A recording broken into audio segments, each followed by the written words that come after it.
হরে কৃষ্ণ। সবাইকে জন্মাষ্টমীর অনেক শুভেচ্ছা। তো তোমরা জানো যে আমরা গতকালকেই এসে পৌঁছই মায়াপুরে, এবং কালকে তোমাদের জন্য আমরা নবদ্বীপ ঘুরে বেরিয়েছিলাম এবং তার একটা ভিডিও এই চ্যানেলে আপলোড করেছি। তো গতকাল রাত্রে আমরা গদা ভবনে স্টে করি এবং আজকে আমরা সারাদিন মায়াপুর ইস্কন টেম্পলের ভিতরে জন্মাষ্টমীর যা যা অনুষ্ঠান রয়েছে সবকিছু ঘুরে দেখবো এবং তোমাদেরকে দেখাবো এই ভিডিওতে। তোমরা দেখে বুঝতেই পারছো যে আমরা এখন যেখানে দাঁড়িয়ে রয়েছি সেটা গদা ভবনের ৩য় তলায়, এবং এক্স্যাক্টলি আমাদের পিছনে দেখতে পাওয়া যাচ্ছে কিন্তু চন্দ্রোদয় মন্দির। তবে বাইরের ওয়েদার একটু খারাপ, সেটা একটু হয়তো সমস্যা হতে পারে, কিন্তু আমার মনে হয় আজকে ভগবান শ্রীকৃষ্ণের এই মানে পূর্ণ তিথিতে সেটা খুব একটা বড় চ্যালেঞ্জ হবে না। তো আমরা সবকিছু ঘুরবো এবং দেখাবো তোমাদেরকে এই ভিডিওতে।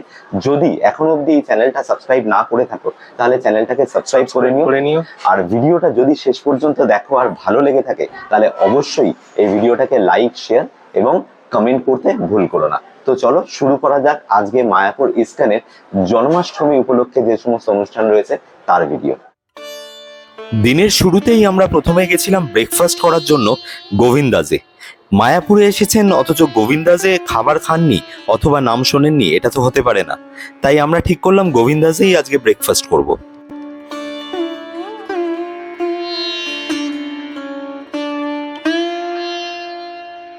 ঘড়িতে সময় প্রায় বেলা 11:15, আর আমরা এলাম ব্রেকফাস্টের জন্য। তো এটা হচ্ছে গোবিন্দাস রেস্টুরেন্ট, যেটা ইস্কনের ভিতরেই রয়েছে। তো আমরা প্রথমে এখানে ব্রেকফাস্ট করে নিচ্ছি, যদিও এখানকার ব্রেকফাস্ট টাইম সকালে 10টা অবধি। তো বৃষ্টির জন্য আমাদের যেহেতু লেট হয়ে গেছে, তো ব্রেকফাস্ট অপশন ইজ ওভার। আমরা ওই দই ভাড়া, সাম্বার ভাড়া এরকম টাইপের অপশনস গুলো নিয়েছি। সাথে রয়েছে ওদের স্পেশাল হার্বাল টি। হ্যাঁ, এই হার্বাল টিতে কিন্তু দুধ, চিনি এগুলো ইউজ হলেও চা পাতা ইউজ হয় না, কিন্তু খাওয়ার সময় সেটা অ্যাজ সাচ খুব একটা বোঝা যাচ্ছে না। তো এই চাটা খাচ্ছি এবং এইগুলো খেয়ে আমরা এখান থেকে যাব হচ্ছে গোশালার দিকে। গোশালাটা ঠিক এই রেস্টুরেন্ট থেকে পাশ দিয়ে সোজা চলে যেতে হয়, আরো 150-200 মিটার মতো হাঁটতে হবে। এটা গরুর গাড়ি রয়েছে, সেগুলোতেও যাওয়া যায় এবং টোটোতেও যাওয়া যায়। টোটোতে দেখলাম যে ভেতরে দেখলাম যে ওদের নিজস্ব রয়েছে কিছু টোটো রয়েছে, সেটাতেও যাওয়া যেতে পারে। বাট আমরা প্ল্যান করছি যে যদি বৃষ্টি সেরকম না হয় হয়তো আমরা হেঁটেও যাব, এবং ওর আশেপাশে যে সমস্ত স্পট গুলো রয়েছে তো সেগুলো তোমাদেরকে দেখাবো। তো চলো তার আগে ব্রেকফাস্টটা করে। এদের টেস্ট নিয়ে কোনো কমপ্লেন নেই। না, যারা গোবিন্দাসে এর আগে খেয়েছেন তারা কমেন্ট করে জানান যে এখানে আর কোন খাবার ভালো পাওয়া যায়, কোনটা আমাদের ট্রাই করা উচিত। ব্রেকফাস্ট সেরে আমরা ঠিক করলাম পায়ে হেঁটেই গোশালা যাব। সেই মতো বৃষ্টি মাথায় নিয়েই বেরিয়ে পড়লাম। যাওয়ার পথেই পড়ে গৌরাঙ্গ কুঠির, যেখানে 100 এবং 200 টাকার রুম পাওয়া যায়। তার বিপরীতেই রয়েছে অন্নদান কমপ্লেক্স, যেখানে কিন্তু মানুষকে বিনামূল্যে ভোগ বিতরণ করা হয়।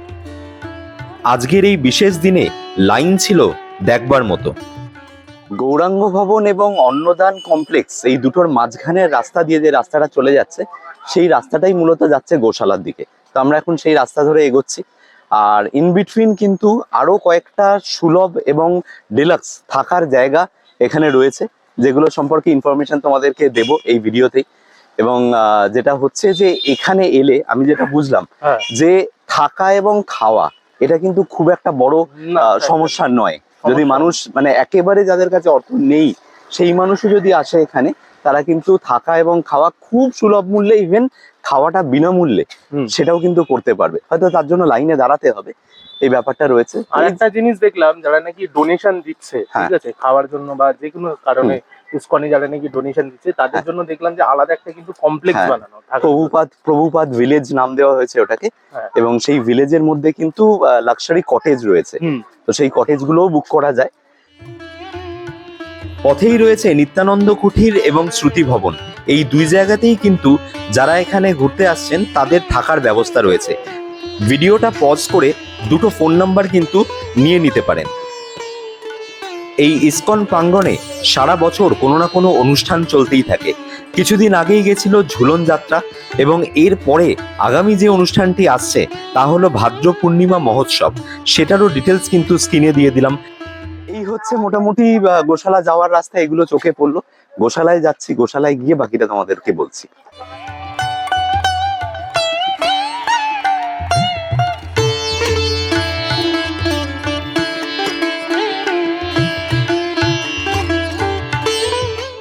এই গোশালাতে কিন্তু গোমূত্র, গোবর্জ্য এই সমস্ত গুলোকে ইউজ করে একাধিক মেডিসিন তৈরি করা হয়। সেই মেডিসিন গুলো কিন্তু এদের স্টল থেকে বিক্রি করা হয়, চাইলে সেগুলোও কিন্তু আপনারা কিনতে পারেন। তো এই গোশালাটা কিন্তু খুব বলতে পারা যায় যে ইস্টার্নের একটা খুব ইম্পর্টেন্ট পার্ট, কারণ এদের যে প্রোডাক্ট গুলো, বিশেষত এদের ঘি, মানে মায়াপুরের ঘি, এটা কিন্তু সারা পৃথিবীতে ফেমাস। তো আমরা এখন ভিতরে যাব, গিয়ে এই সমস্ত জিনিসগুলো আপনাদেরকে দেখাবো। এই কাউন্টারগুলো থেকে আপনারা ঘি, দই এবং বিভিন্ন ওষুধপত্র কিন্তু পারচেস করতে পারবেন। আপনি যদি গো সেবার মাধ্যমে পূর্ণ অর্জন করতে চান, তারও বন্দোবস্ত আছে এখানে। তার জন্য করতে হবে অনুদান।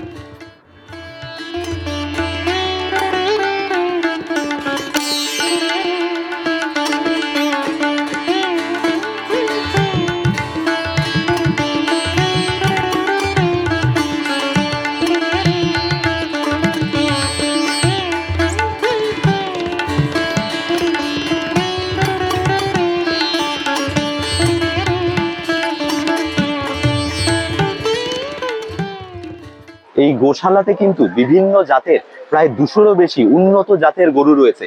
এদেরকে কিন্তু আপনারা আসতে পারেন, এদেরকে খাবার ফিড করতে পারেন, তবে অবশ্যই অনুমতি নিয়ে। তো এই গোশালাতে এই বৃষ্টির মধ্যে আজকে জন্মাষ্টমীর দিনে ঘুরে বেড়াচ্ছি, একটা অসাধারণ অনুভূতি হচ্ছে, যেটা সবকিছু শেয়ার করছি আপনাদের সাথে।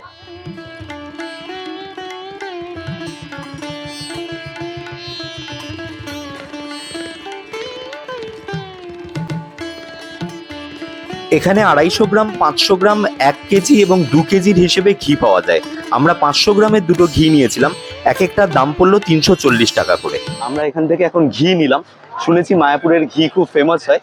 তো এটা যদি তোমাদের কোনো অভিজ্ঞতা থেকে থাকে, তোমরা কমেন্টে জানাতে পারো যে ঘিটা নিয়ে আসলে আমরা ঠিক করেছি না ভুল।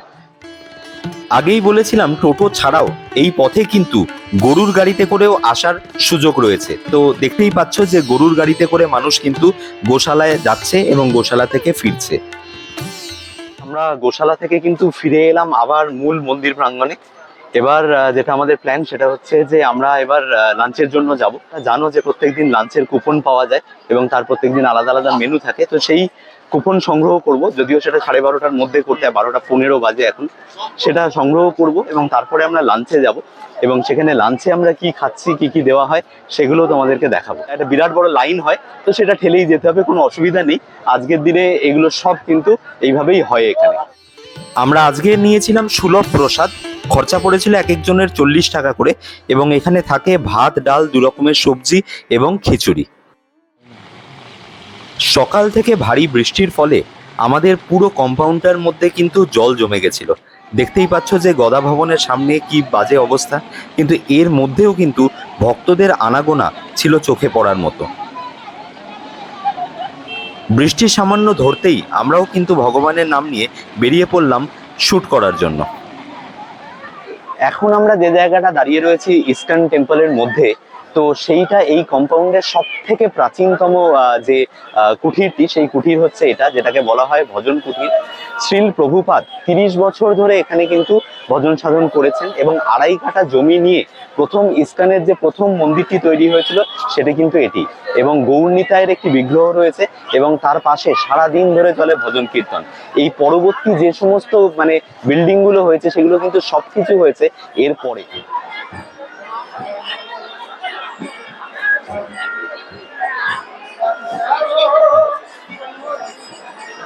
Hare Krishna, Hare Krishna, Krishna Krishna, Hare Hare, Hare Rama, Rama Rama, Rama Hare Hare.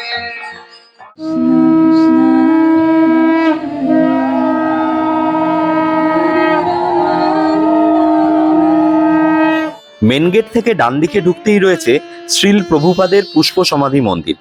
মন্দিরের উচ্চতা 180 ফুট এবং এখানেই শ্রীল প্রভুপাদের যে বিগ্রহটি রয়েছে সেটার রোজ পুজো হয়। শ্রীল প্রভুপাদ 1896 সালে কলকাতায় আবির্ভূত হয়েছিলেন এবং 1966 সালে তিনিই কিন্তু ইসকনের প্রতিষ্ঠা করেন।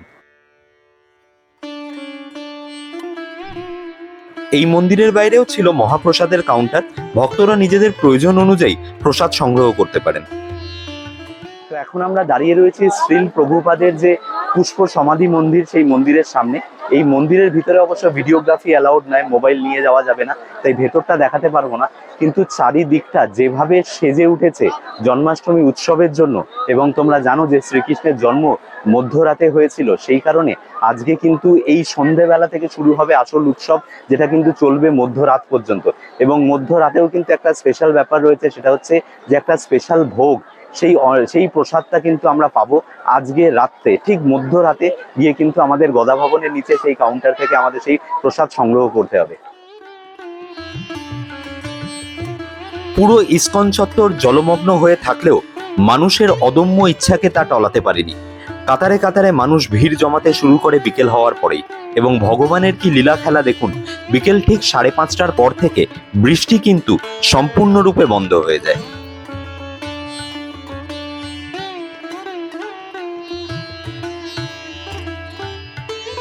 সারা পশ্চিমবঙ্গ তথা ভারতের এবং পৃথিবীর বিভিন্ন কোণ থেকে ভক্তেরা কিন্তু সমবেত হতে থাকে এই ইসকন চত্বরে। তার মধ্যে অবশ্য কিছু ব্যতিক্রমীও ছিল।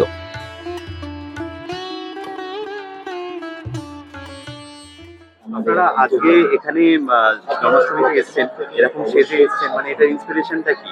মানে একদম ইউনিক লাগছে। হ্যাঁ, আমাদের মানে হুট করে একটা প্ল্যান করে চলে এসেছি, তো আমাদের তো খুবই ভালো লাগছে এসে। তো মানে একটা আলাদাই অনুভূতি হচ্ছে, আজ ফার্স্ট এইভাবে এসেছি। আপনারা কি স্টুডেন্ট, মানে কি করেন?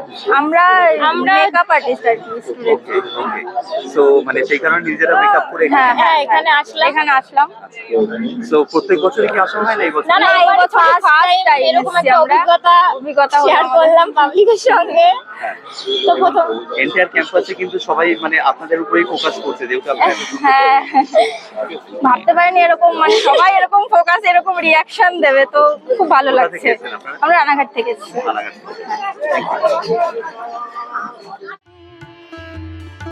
প্রতিদিনের মতো মন্দির প্রাঙ্গণের যে অন্যান্য অ্যাট্রাকশনগুলো রয়েছে সেখানেও ছিল মানুষের ভিড়। তো এখন জাস্ট দাঁড়িয়ে রয়েছে হচ্ছে যে 360 ডিগ্রি ফুল ডোম থিয়েটারটা রয়েছে এই মায়াপুর ইসকন যে ক্যাম্পাসের মধ্যে। তো এটা টিকিট হচ্ছে 40 টাকা, এবং এটা 40 টাকা একটা হাফ অ্যান আওয়ারের শো হয়, 8 ঘন্টা পর পর এই শোটা এখানে চলে। এবং এখানে এই শোটার মধ্যে কিন্তু অনেক কিছু, মানে ফর এক্সাম্পল ধরো সমুদ্র মন্থন থেকে শুরু করে এরকম অনেক কিছু জিনিসপত্র এর মধ্যে দেখানো হয়, সেটা ছোটরা থেকে বড়রা প্রত্যেকেই এখানে এনজয় করতে পারে। তো যদি হাতে সময় থাকে তাহলে এটা কিন্তু অবশ্যই একবার চেক করে দেখে নেওয়া উচিত। রাতের আলোয় এই চন্দ্রোদয় মন্দিরকে কিন্তু অসম্ভব সুন্দর দেখতে লাগছিল। জন্মাষ্টমীর এই পূর্ণ তিথিতে আজকে ভগবানের কি অপার মহিমা দেখুন। সকালবেলা থেকে যে অঝোর ধারায় বৃষ্টি হচ্ছিল, যার ফলে কিন্তু এই মায়াপুর ইসকন এন্টায়ার যে মানে কমপ্লেক্সটা, তার ভিতরে জল দাঁড়িয়ে গেছিল। সেই বৃষ্টি কিন্তু আজকে 6:30টার সময় সম্পূর্ণরূপে থেমে গেছে, এবং পুরো এলাকাটা, এন্টায়ার কম্পাউন্ডটা যেন মানে গম গম করছে। এই হচ্ছে সেই চন্দ্রোদয় মন্দির, যেখানে কিন্তু ভেতরে ভগবান শ্রীকৃষ্ণ পূজিত হচ্ছেন আজকে দিনভর। সকাল থেকে দফায় দফায় কিন্তু তাকে বিভিন্নভাবে তার অঞ্জলি চলছে, এবং এখনো কিন্তু অঞ্জলি শুরু হবে সন্ধ্যে 7টা থেকে। তার জন্য একটা বিশাল আকারে মানুষ কিন্তু এখানে এসছে, অলরেডি দেখছেন ধাক্কা মেরে দিচ্ছে গায়ের মধ্যে। এই যে জনপ্লাবন, এই যে ভগবানের প্রতি টান এবং ভক্তদের প্রতি যে ভগবানের এই যে ডেডিকেশন, যেভাবে এই বৃষ্টিটাকে থামিয়ে দিয়েছে, এগুলো সত্যিই কিন্তু মানে এরকমই একটা তিথিতে এরকমই একটা ঘটনা কিন্তু ঘটাটাই অভিপ্রেত ছিল। তো আমরা এনজয় করছি জন্মাষ্টমীর ইসকন টেম্পলের ভিতরে প্রত্যেকটা মুহূর্ত, তার কিন্তু ফুটেজ আপনাদের জন্য নিয়ে আসছি। ভালো লাগলে পুরো ভিডিওটা শেষ পর্যন্ত দেখবেন। রাত যত বাড়তে লাগলো তত বাড়তে লাগলো মানুষের ভিড়। ধীরে ধীরে আকাশের কালো মেঘ কেটে গিয়ে ইসকনের আকাশ বাতাস ভরে উঠল আলোর রোশনাইয়ে। সেই আলো শুধুমাত্র চন্দ্রোদয় মন্দির নয়, ছড়িয়ে পড়ল পুরো এন্টায়ার ইসকন কমপ্লেক্সে।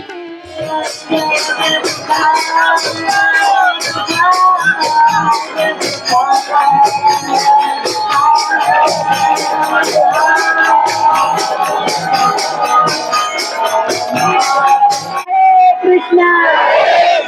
Krishna Krishna, Hare Hare, Hare Rama, Hare Rama.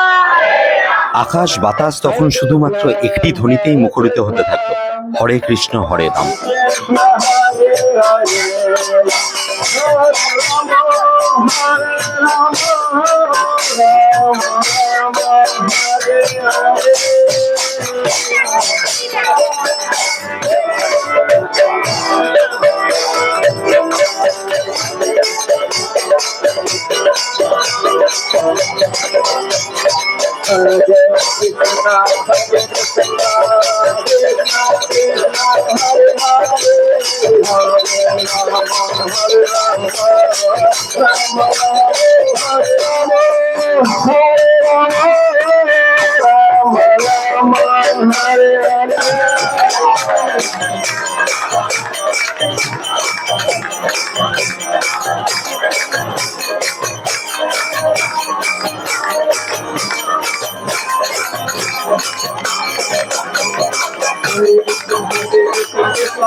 আলাপ হলো গড়িয়া থেকে আসা এক দম্পতির সাথে, যারা তাদের ছোট্ট গোপালটিকে সঙ্গে নিয়ে এসেছিলেন। নিয়ম মেনে রাত 8:30টায় মন্দির বন্ধ হয়ে গেলেও প্রস্তুতি শুরু হলো অভিষেকের।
আমরা যাচ্ছি মূলত অনুকল্প প্রসাদ গ্রহণ করার জন্য, যেটা জন্মাষ্টমীর দিনই কিন্তু বিশেষভাবে দেওয়া হয়।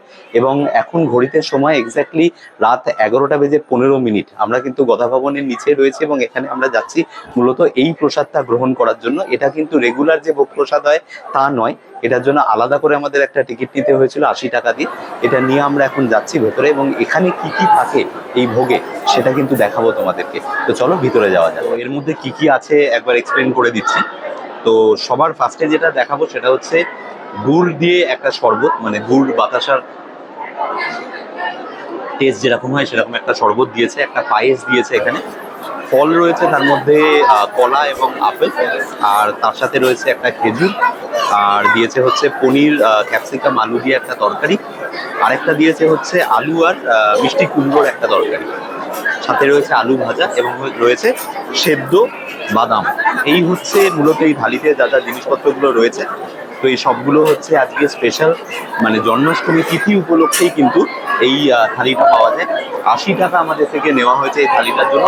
বেসিক্যালি যারা উপোস করে রয়েছে তারাই মূলত এই থালি গ্রহণ করার জন্য এখন এই রাত 12টার সময় কিন্তু এসছে। তো যাই হোক, ভগবানের নাম স্মরণ করে আমরাও খাওয়া শুরু করছি, দেখতে থাকো। আমরা এখন জাস্ট আর কি অনুকল্প প্রসাদ গ্রহণ করে এলাম।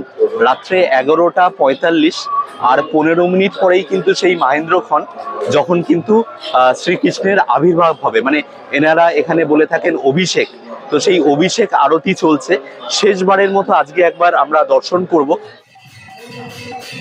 অভিষেকের এই প্রক্রিয়াটি কিন্তু শুরু হয়ে যায় রাত 10টার সময়। প্রথমে ঠাকুরকে স্নান করানো হয়,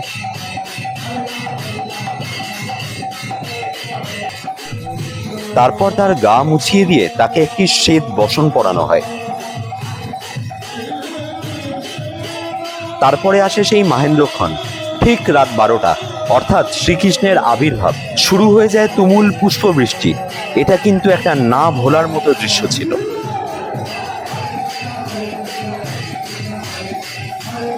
তারপর সমস্ত ফুল ধীরে ধীরে ফেলে দিয়ে আবার তাদেরকে স্নান করানো হয়।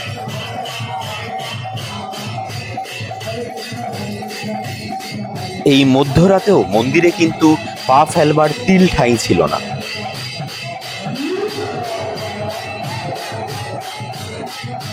এরপরে কিন্তু শ্রী রাধা এবং শ্রীকৃষ্ণের বিগ্রহকে তুলে নিয়ে যাওয়া হয় তাদের মূল মন্দিরে।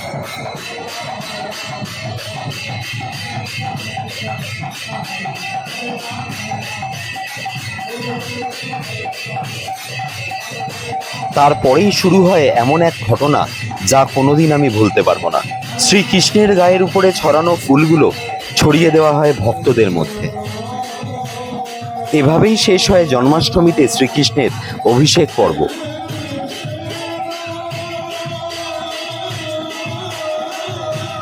অভিষেক শেষ হলেও শেষ হয় না উৎসবের।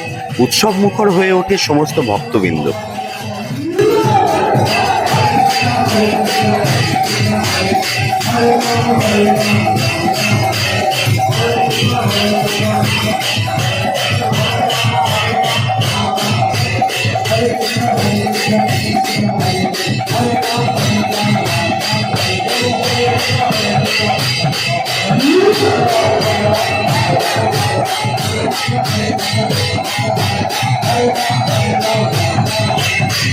আগামী 15 মিনিট ওখানে যা ঘটেছিল তা আমাদের স্মৃতির মণিকোঠায় সারা জীবনের জন্য তোলা থাকবে।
জাস্ট নাও আমরা বেরোলাম চন্দ্রোদয় মন্দিরের মানে ভেতর থেকে, এবং এটা একটা অনন্য অভিজ্ঞতা, অসাধারণ একটা এক্সপিরিয়েন্স। আমি মানে নেভার মানে সিন সামথিং লাইক দিস।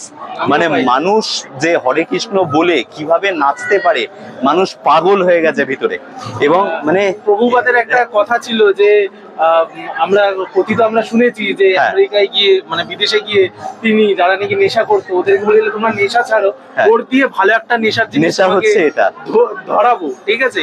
সেই নেশা হচ্ছে আমরা ভেতরে দেখলাম। আর মানে কি নেশা, আর মানে এক্স্যাক্টলি ঠিক 12টার সময় যখন মানে পুরো মানে অভিষেক কমপ্লিট হলো, হওয়ার পরে তারপরে যে পুষ্প বৃষ্টি যে এখনো আমাদের মাথায় চুলে এখনো লেগে রয়েছে, এবং কিছু ফুল আমরা কালেক্টও করেছি, সেই ফুলগুলো আমরা মানে এটাকে মানে বলতে পারো যে আমরা আশীর্বাদ স্বরূপ এই ফুলটা নিয়ে যাচ্ছি। তো এক মানে অদ্ভুত একটা এক্সপিরিয়েন্স ছিল।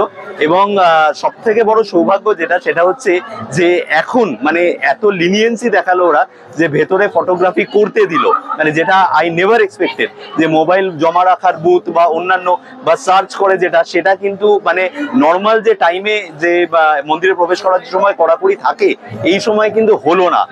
এবং মানে কিছু সময়ের জন্য ছুট দেওয়া হলো, এবং সেটা ওই মাহেন্দ্রক্ষণের জন্যই হলো, যেটা কিন্তু তোমাদেরকে এই ভিডিওতে দেখাতে পারলাম।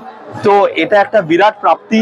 যারা এই ভিডিওটা শেষ পর্যন্ত দেখলে তাদের জন্য আই থিঙ্ক এটা একটা খুব মেমোরেবল এক্সপিরিয়েন্স হয়ে থাকবে যদি এখানে না আসা হয়ে থাকে, এবং চেষ্টা করো আগামী দিনে মায়াপুর নবদ্বীপ ধাম এই জায়গাগুলো ঘুরে দেখার। খুব তাড়াতাড়ি ফিরছি এক অচেনা মায়াপুরের গল্প নিয়ে। আমি রাজীব সাহা, আমি রাজা সাহা, আর তোমরা দেখছো গ্লোব ট্রটার ইউটিউব চ্যানেল। আমরা মায়াপুর ও নবদ্বীপের বিভিন্ন জায়গায় ঘুরে বেড়াচ্ছি এবং সেখানকার ভিডিও বানিয়ে আপলোড করছি এই চ্যানেলে। যদি তোমাদের এই ভিডিওগুলো ভালো লেগে থাকে তাহলে অবশ্যই এই চ্যানেলটাকে সাবস্ক্রাইব করে নিও।